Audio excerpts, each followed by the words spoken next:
Yes, ladies and gentlemen, episode 107 of Pokemon Horizons titled The Two of Us as Friends just dropped, and in this episode, the anime debuts a brand new Mega in an intense battle, so let's talk about it.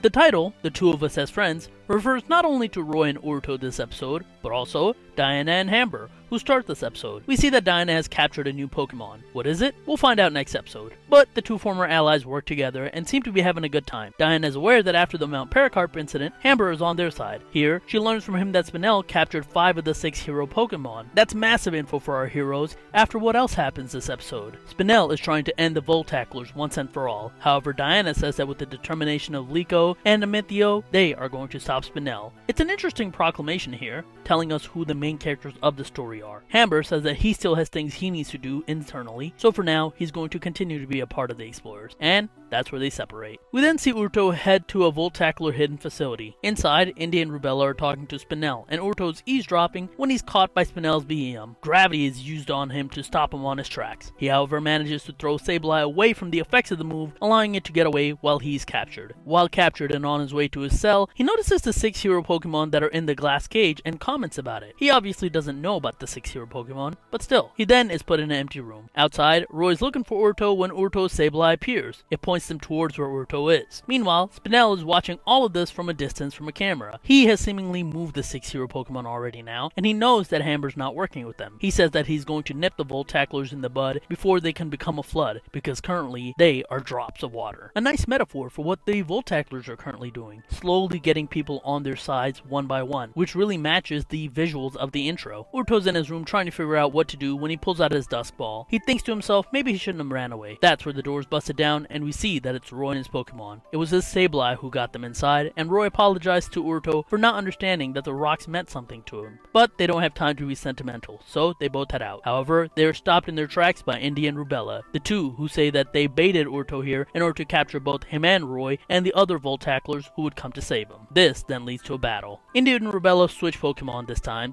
and their Darmanitans are now in their Zen mode form. The two are also using a bunch of Rapscas to use gravity to stop our heroes and their Pokemon's movement. However, they're not affected by it, and that's because Zen mode Darmanitan from the back is using Psychic to help Galarian Zen mode Darmanitan move around freely. It's a tough battle, and our heroes even managed to knock out regular Zen mode Darmanitan with Shadow Sneak at one point, but Rapska uses Revival Blessings and brings it back up. And this really annoyed me. The inconsistency with the Strong Sphere and how Pokemon under the influence of it work makes no sense to me. They're supposed to be wild, running on instinct, yet these Rapskas know exactly what they need to do when they're told by a trainer, whether it's to use gravity or a healing move when their trainer calls for it. Don't establish that the Strong Sphere makes Pokemon not hear their trainer, yet the Pokemon still do exactly what the trainers ask for. Our hero's Pokemon then ultimately begin losing, despite their best efforts. That's when Uruto talks to his Dusk Ball, telling him that he wants to save everyone. We even get to see a flashback of young Uruto and someone telling the Dusk Ball to help Uruto when he's protecting everyone, and that's when Dragonite comes out again. But similar to earlier, Rubella tells the Rapska to all use gravity, and they all listen to her again. Again, makes no sense since they're clearly under the influence of the Strong Sphere here, but that brings down Dragonite. However, we then see light surrounding it, and Uruto realizes that the light is going to his Mega Ring. So, for the first time in franchise history, we get to see an animated version of Dragonite, as it Mega evolves into Mega Dragonite, one of the newest Megas of the series. After that, the battle is a wrap. A Dragon Rush from Dragonite KOs all the Rapskas, stopping the gravity, and that allows all of the Pokemon to get up. After getting up, Roy decides to Mega Evolve his Lucario. Then, a combination of Hyper Beam and Flash Cannon is enough to end the battle. Roy and Uruto then escape, which I wish they would have shown us instead of just them cutting to them on their way back, but that's just a nitpick.